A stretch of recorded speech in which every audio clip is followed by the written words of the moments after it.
Welcome back to this special On the Ranch edition of NCBA's Cattlemen to Cattlemen, as we hear from cattle producers and experts with Dow AgriSciences about the value of grass and forage resources. Joining us now is Glenn Rowe, a cattleman from south central Iowa.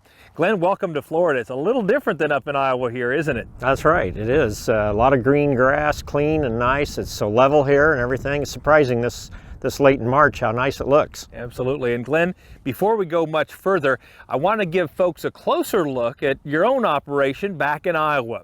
Glenn and his wife Bev were regional winners of the Environmental Stewardship Award in 2015. Let's take a look at how they care for their ranch. A sea of grass covers the hills on the Rowe Ranch in southern Iowa. Here, the grass and the Angus cattle are thriving as a result of the hard work of Glenn and Bev Rowe, who built this operation together. We first started this ranch down here, bought it in 1997. Originally bought 427 acres, and since then we've expanded to about 1,000 acres. We're in good old Iowa tall grass hill country, and lots of grass out here this year because we've had a lot of rain. We're in basically southern Iowa, right on the Madison-Union County line. It's rolling to gently sloping land, very marginal crop ground, good pasture ground, good hay ground. That's what we aim to do with it. It's mostly have hay and pasture use for it.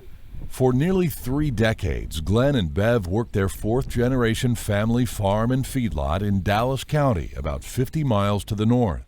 But as their sons returned home to take over the original family farm, Glenn and Bev founded this new cow-calf operation on land that was in dire need of attention.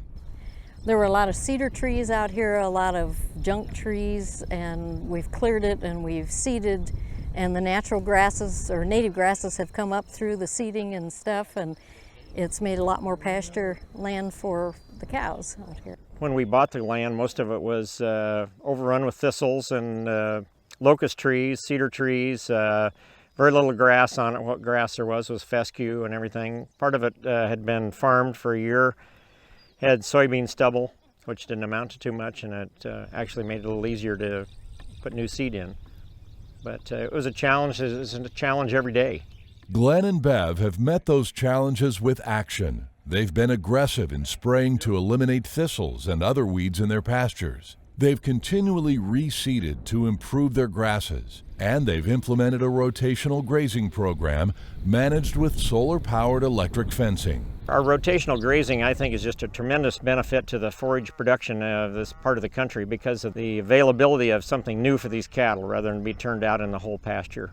Seeing the cows on green grass and fat and slick, green grass, fat cows, I mean, it just doesn't get any better.